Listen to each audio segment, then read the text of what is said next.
पेरिकोरिनाइटिस। अस्सलाम वालेकुम everyone, welcome to my blog. मैं doctor Sadia Jain Cosmo Dental clinic से। आज हम बात करेंगे पेरिकोरिनाइटिस के बारे में। पेरिकोरिनाइटिस जो होता है ये कॉमन डेंटल प्रॉब्लम है जो ज्यादातर हमें विजडम टूथ में देखने को मिलती है। जब हमारा विजडम टूथ पार्शियली इरप्ट होता है तो उसमें जब प्रॉब्लम होती है उसमें इन्फेक्शन हो जाता है, उससे हम पेरिकोरिनाइटिस बोलते हैं। उसकी वजह से इन्फेक्शन हो जाती है, स्वेलिंग हो जाती है, काफी ज्यादा पेन होती है। आज हम उसके बारे में जानेंगे कि पेरिकोरिनाइटिस कैसे होता है, उसके सिम्टम्स क्या होते हैं, ट्रीटमेंट क्या होता है। अब हम बात करेंगे पेरिकोरिनाइटिस सिम्टम्स के बारे में। इसमें क्या क्या सिम्टम्स होते हैं वो हम आपको बताएंगे। गम्स में स्वेलिंग हो जाती है, पेन स्टार्ट हो जाता है, स्वेलिंग इन्फेक्शन हो जाती है, पस डिस्चार्ज होता है, बैड ब्रीथ मतलब हो जाती है, अनप्लीजेंट टेस्ट हो जाता है, माउथ ओपनिंग में प्रॉब्लम होती है, च्यूइंग के टाइम हमें जब भी हम कुछ खाना खाते हैं हमें पेन होता है, और अगर इन्फेक्शन ज्यादा सीवियर हो जाती है तो हमारे फेस पे स्वेलिंग हो जाती है, कुछ भी खाने में हमें प्रॉब्लम हो जाती है। अब नेक्स्ट हम बात करेंगे कि पेरिकोरिनाइटिस का ट्रीटमेंट क्या होता है और कैसे होता है। ट्रीटमेंट जो होता है वो पेशेंट पर डिपेंड करता है। सबसे पहले डेंटिस्ट जो इफेक्टेड एरिया होता है, जिस एरिया में पेन हो रहा है, उस एरिया को एग्जामिन करता है, और जब डॉक्टर अच्छे से एग्जामिन कर लेता है तो जरूरत पड़ने पे फिर डॉक्टर एक्सरे भी करते हैं, और जरूरत के हिसाब से इन्फेक्शन कितनी ज्यादा क्या प्रॉब्लम हो रही है तो उसके हिसाब से डॉक्टर एंटीबायोटिक भी पेशेंट को खाने के लिए देते हैं।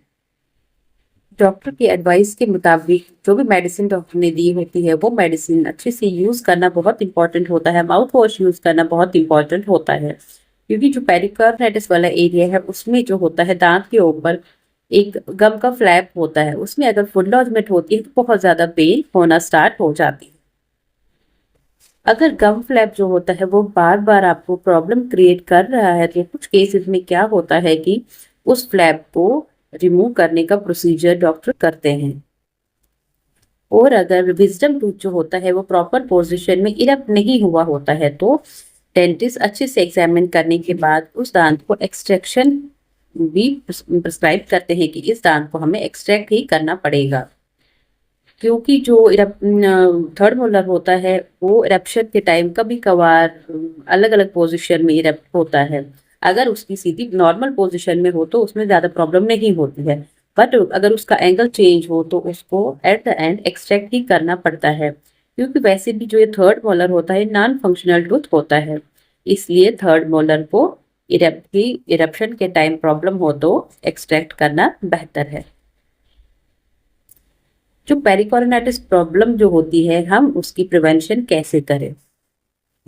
विजडम टूथ वाला जो एरिया होता है उसे क्लीन रखना बहुत इम्पोर्टेंट होता है, और जो विजडम टूथ वाला एरिया है उसको जितना क्लीन रखे उतना हमारे लिए अच्छा है।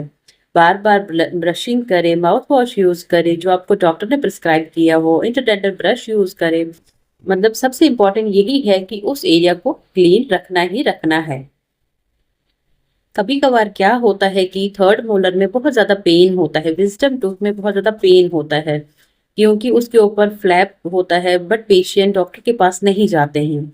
उस वजह से फूड लॉजमेंट काफी ज्यादा होती है, पेशेंट माउथ वॉश यूज नहीं करते हैं, पेन के डर से वो ब्रशिंग नहीं कर पाते हैं कि अगर हमने ब्रशिंग की तो हमें बहुत ज्यादा सीवियर पेन होने के चांस है।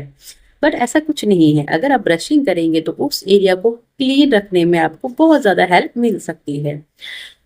तो कभी कभार पेशेंट क्या करते हैं कि डॉक्टर के पास जाना जाना अवॉइड कर देते हैं और घर बैठ के ही वो ब्रशिंग बंद कर देते हैं, क्लीनिंग बंद कर देते हैं।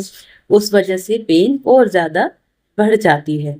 इसलिए हमें प्रॉपर तरीके से डेंटिस्ट के पास जाके चेकअप करवाना चाहिए, ताकि डेंटिस्ट अच्छे से चेक करने के बाद हमें मेडिसिन प्रिस्क्राइब करे और हमें क्या एडवाइस लेनी चाहिए डॉक्टर से वो भी हमें पता चलेगी।